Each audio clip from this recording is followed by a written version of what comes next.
Happy birthday বন্ধু। Thank you. এ কি বন্ধু,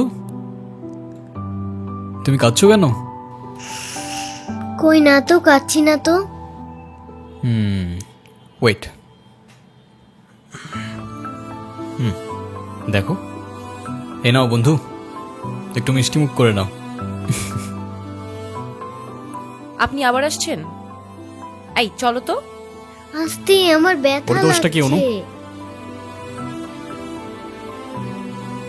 তুমি আমার উপরে জেদ করে ওকে কেন কষ্ট দিচ্ছ?